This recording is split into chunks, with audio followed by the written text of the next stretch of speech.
Hello everyone, welcome back to my channel. আশা করছি আপনারা সবাই ভালো আছেন, সুস্থ আছেন। আমিও খুবই ভালো আছি। আজকে আমি আপনাদের সাথে শেয়ার করব দারুণ মজাদার একটা হেলদি রেসিপি। চিকেন বানাবো, তাও আবার বিনা তেলে। হ্যাঁ, ঠিকই শুনেছেন, এক ফোঁটাও তেল দেবো না। দেখে নিশ্চয়ই আপনারা অবাক হচ্ছেন রান্নাটা, যে তেল না দিয়ে ওপরে কি সুন্দর তেল দেখা যাচ্ছে। এটা সম্পূর্ণ চিকেনের তেল, আমি কিন্তু এক ফোঁটাও তেল ব্যবহার করিনি। বাড়ির সবাইকে যদি এইভাবে বানিয়ে খাওয়ান না, সবাই চমকে যাবে, কেউ বিশ্বাসই করবে না যে এই রান্নাতে একদমই তেল ব্যবহার হয়নি। তাহলে চলুন শুরু করা যাক। তবে এই বিনা তেলে রান্নাতে অনেকে বলে নাকি চিকেনের মধ্যে একটা স্মেল থেকে যায়। তো আজকে আমি আপনাদেরকে যেভাবে দেখাবো সেইভাবে যদি একবার ট্রাই করেন, চিকেনের মধ্যে কোনো রকম স্মেল থাকবে না, কেউ খেয়ে ধরতেই পারবে না যে এটা বিনা তেলে রান্না। পকেটের টাকাটাও কিন্তু বেঁচে যাবে। তাহলে চলুন, এখানে চিকেনটা নিয়েছি পরিষ্কার জলে ধুয়ে, ওটাকে এখন সাইড করে দিলাম। আর এখানে নিয়েছি দুটো পেঁয়াজ, একটা বড় সাইজের টমেটো, 4 কোয়া রসুন। সবগুলোকে কীভাবে কেটেছি নিশ্চয়ই দেখে নিয়েছেন, মাঝে হাফ করে কেটে দিতে হবে। এরপর রুটি সেকার একটা জাল নিতে হবে, তার উপর এক এক করে এই কেটে রাখা পেঁয়াজ, টমেটো আর রসুনটাকে রেখে দিতে হবে। হালকা সেঁকে নিতে হবে 5 মিনিট সময় ধরে। আপনাদের বাড়িতে যদি এই জালটা না থাকে, আপনারা কিভাবে করবেন? তো শুকনো খোলায়, মানে কড়াইতে কোনো রকম তেল না দিয়ে এগুলোকে হালকা সেঁকে নেবেন। হালকা পুড়ে নিতে হবে, কিন্তু পুরোটা কালো করে একদম পুড়বেন না। জাস্ট হালকা সেঁকে নেবেন 5 মিনিট সময় ধরে, দেখবেন সেদ্ধ হয়ে যাবে মশলাটা, আর কোনো রকম কাঁচা গন্ধ কিন্তু থাকবে না এর মধ্যে। রসুনটা বারবার পড়ে যাচ্ছিল, তাই জন্য আমি কি করেছি, টমেটোটাকে হালকা একটু চিড়ে নিয়ে মাঝে ঢুকিয়ে দিয়েছি, যাতে এটা পড়ে না যায়।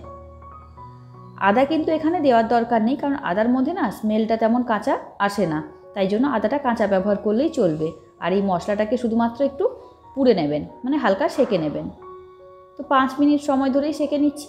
সবশেষে কী করলাম বলুন তো, রসুনটাকে আর আটকে রাখতে পারলাম না, এত পড়ে যাচ্ছিল, তাই একটা কাঁটা চামচ দিয়ে এগুলোর মাঝে ফুটো করে ঢুকিয়ে দিয়েছি একদম।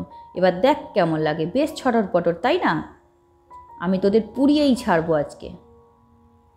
তো 5 মিনিট ধরে এইগুলোকে মোট সেঁকে নিতে হবে, গ্যাসের আঁচ লো টু মিডিয়ামে রেখে। এরপর এরম কালার চলে আসবে, হালকা পোড়া পোড়া, তখনই গ্যাসটাকে থপ করে বন্ধ করে দিতে হবে। ব্যাস, মশলার মধ্যে কোনো রকম স্মেল কিন্তু আর থাকবে না এরপরে। এবার এগুলোকে ঠান্ডা করে নিয়ে শুধু কুচি কুচি করে কেটে নিতে হবে। এই হলো মশলার একটা টিপস। তো এটা কিন্তু অবশ্যই ফলো করবেন, তেল ছাড়া রান্না করছেন কিন্তু, মাথায় খেয়াল রাখবেন এটা। আর এক টুকরো আদা নিয়েছি কুচি করে কেটে। ব্যাস, এইগুলোকে এবার একটা পেস্ট রেডি করে নেবো। তো আমি তো এখন পেস্টটা রেডি করছি, আপনারা কি করবেন, ততক্ষণে আমার চ্যানেলটিকে একটা লাইক আর একটা সাবস্ক্রাইব করে দিন যদি নতুন ভিউয়ার্স হন। আপনাদের একটা লাইক, একটা সাবস্ক্রাইবে হয়তো কোনো রকম কোনো ক্ষতি হবে না, কিন্তু আমার চ্যানেলটা দাঁড়িয়ে যাবে জানেন। অনেক কষ্ট করছি এই চ্যানেলটার জন্য, তো আপনাদের তো কোনো ক্ষতি হবে না, তাই একটা টুক করে লাইক করে দিন।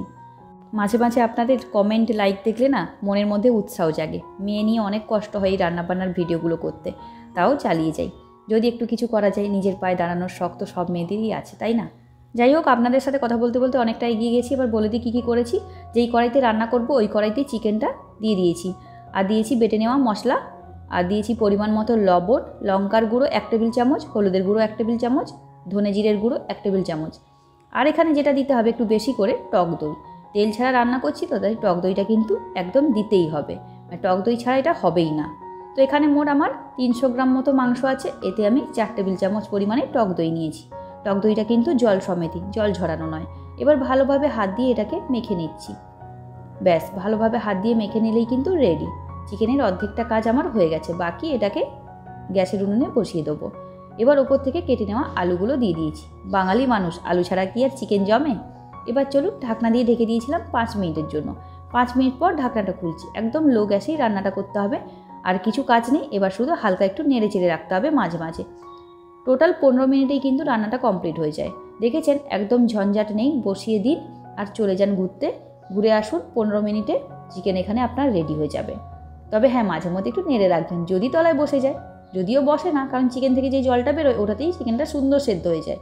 এবার চলুন, এটাকে আমি ঢাকনা দিয়ে ঢেকে দিই। নেড়ে চেড়ে নিয়েছি ভালোভাবে, 5 মিনিটের জন্য আবারও ঢেকে দিলাম। তো বন্ধুরা, 5 মিনিট পর ঢাকনাটা খুলছি। এবার দেখুন, চমকে উঠবেন পুরো। আপনারা কিন্তু কেউ আবার কমেন্ট করে বলবেন না যে আমি অন্য ভিডিও করে দেখাচ্ছি, অন্য দিন তেল দিয়ে রান্না করে, কিংবা আবার কেউ কমেন্ট করবেন না যে আমি ক্যামেরার বাইরে গিয়ে, মানে অফ ক্যামেরাতে তেল ব্যবহার করেছি। এর সব বলবেন না, কারণ আপনারা একবার ট্রাই করবেন অবশ্যই এই বাড়িতে।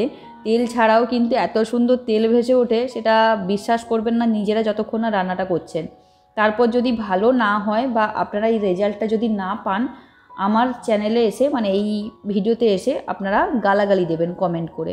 আমি আপনাদের এত বড় কথাটা বলে দিলাম, আমাকে গালাগালি পর্যন্ত দিতে বললাম যদি এটা না হয়। এটা সম্পূর্ণ চিকেনের তেল, তবে হ্যাঁ চিকেনটা আমার ছাল সমেত ছিল। বাইরের দোকানগুলোতে না ছালটা ছাড়িয়ে দেয়, তবে আমি দোকানদারকে বলেছি যে আমার ছাল সমেতই চিকেন চাই, তো সেভাবেই আমি এনেছি দোকান থেকে। তো এটা সম্পূর্ণ চিকেনের চর্বি থেকেই বেরিয়েছে তেলটা, আর টক দই তো আছেই। তো চলুন এটাকে এবার অল্প করে আমি জল দিয়ে দিলাম। তো খুব বেশি ঝোল বানানো যাবে না, এই চিকেনটা কিন্তু একটু কারি কারি হয়, খেতে বেশ ভালোই লাগে। তো খুব বেশি ঝোল করা যাবে না, যেহেতু তেল ছাড়া চিকেন। তো ভালোভাবে এবার একটু ফুটিয়ে নেবো। আলু তো সুন্দর সেদ্ধ হয়ে গেছে, চিকেনটাও সেদ্ধ হয়ে গেছে। ভালোভাবে ফুটিয়ে এটাতে একটু বেশি করে গরম মশলা দিতে হবে আর ধনেপাতা কুচনো দিতে হবে। শীতকাল, ধনেপাতা তো সবার বাড়িতে থাকে, তো একটু ধনেপাতা কুচনো দিয়ে দেবেন, বেশি করে গরম মশলার গুঁড়ো দিয়ে দেবেন। দেখবেন চিকেনের মধ্যে কোনো রকম স্মেল থাকবে না, আর যেহেতু মশলাটা আগেই পুড়িয়ে নিয়েছিলাম তাই মশলারও কোনো রকম কাঁচা গন্ধও পাবেন না। খেতে দুর্দান্ত হয়, বাড়ির কেউ একদম বুঝতে পারবেন না যে এটাতে তেল ব্যবহার হয়নি। আমি যখন রান্না করেছিলাম আমার বরমশাই তো প্রথমে চমকে উঠেছে শুনে যে এটাতে আমি তেল ব্যবহারই করিনি। বললো তাহলে এবার আজ থেকে পকেটের টাকাটা আমার বেঁচে গেল, কারণ তেলের যা দাম নেয় এখানে 200 টাকা করে কেজি নেয়, তাই বরমশাই বললো আর কি যে তেলের টাকাটা এবার বেঁচে গেল। তো প্রত্যেকবার এবার চিকেন খাবো, আর এই চিকেনটা কিন্তু খুবই হেলদি, কারণ তেল মশলা ছাড়া রান্না মানে খুবই হেলদি। তেলের মধ্যে এই যে আমরা পেঁয়াজ আদা রসুনটাকে ভালোভাবে কষিয়ে রান্না করি, মশলাটা কষিয়ে, ওটা কিন্তু শরীরের জন্য একদমই ভালো নয়। তো আমরা খেয়ে থাকি শুধুমাত্র স্বাদের জন্য, মুখের স্বাদের জন্য। তো একবার আপনারা এইভাবে ট্রাই করবেন, আশা করছি আপনাদেরও ভালো লাগবে। আপনাদের মনে হবে এবার থেকে চিকেন আমরা এইভাবেই খাবো, শরীরও সুস্থ থাকবে আর স্বাদও বজায় থাকবে। তাহলে চলুন একবার অবশ্যই ট্রাই করবেন আর আমাকেও কমেন্ট করে জানাবেন। Tata, bye bye.